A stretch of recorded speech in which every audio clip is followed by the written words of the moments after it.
Hello everyone and welcome back to my channel.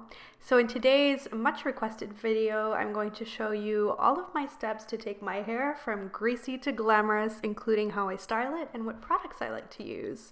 One of my favorite tricks is to do an apple cider vinegar rinse instead of a clarifying shampoo. I find that it's gentler on my hair and makes it really shiny. So if you want to know one of my secrets, that's it. So I use that diluted and then my living proof shampoo, which actually really does help to keep my hair smoother and cleaner for longer. This video is not sponsored. I have been really liking their products recently though, so that's a lot of what I use in this video. I also really like their deep conditioner, as I do the macadamia deep conditioner, and then the only leave-in product I really use is the living proof style extender, which really helps to repel humidity, I've noticed, and I use just a little bit of that, and then I sleep on my hair. So that's another big trick of mine. I find that my hair is so much smoother, so you can see it's not too frizzy the next day. So this was filmed the next morning. You can see I definitely have quite a bit of wave, but it's been flattened significantly from sleeping on a silk pillowcase.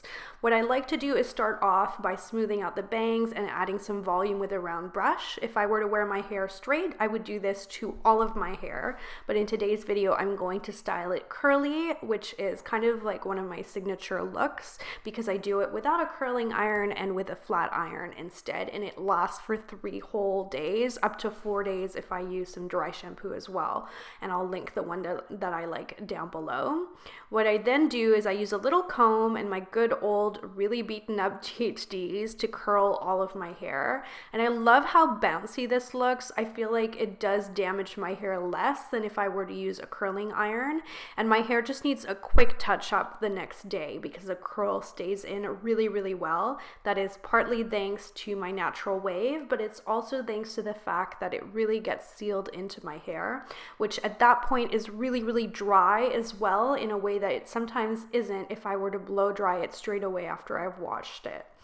So I think this whole process really helps to just keep my hair looking nice, even in a wet, humid climate like we have here in Vancouver. So I showed you quite a few different curls that I did through various sections. I usually do 3 sections, and I take pretty big chunks of hair.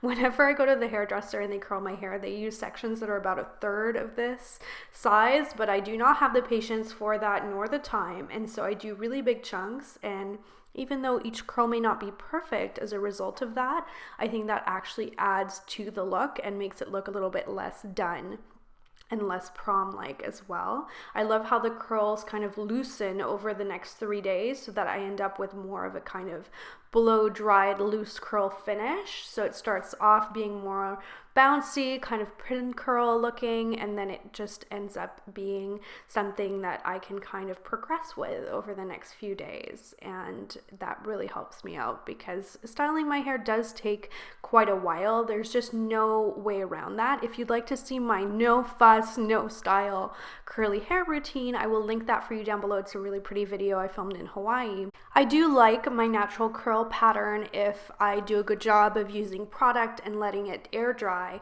but I don't love it if I sleep on it, and so that requires me to wash my hair every single morning, which I don't like to do with the time that I'm waking up in the morning and going to work and all of that. So this kind of like more styled curl works for me because it lasts 3 days, and then I tend to wear my hair naturally curly when I'm on vacation. Another trick of mine to get that volume that I really love is to use the Oribe dry texturizing spray instead of hairspray. I think it gives you a lot of the same effect in terms of setting the hair and helping to repel humidity, but it gives way more separation and kind of blow-dried, bouncy finish than any hairspray that I've ever tried. I will link the hairspray that I use down below, but I use it very seldom because I find I don't need it. And then what I really like to do is to then add a little bit of product to the ends. Sometimes I use a little more of this if my hair has some split ends and it's a bit more dry, and a little bit less if I just want the scent and the shine. So my top tips are to take care of your scalp. The vinegar hair rinse works well for me with that. Don't use more product than you need, and sleeping on it and not processing your hair more than you need to also really helps to maintain both my style and the health of my hair. So that is it for this video. I hope you found it insightful. Thank you so much for watching, and I will see you in my next installment on style.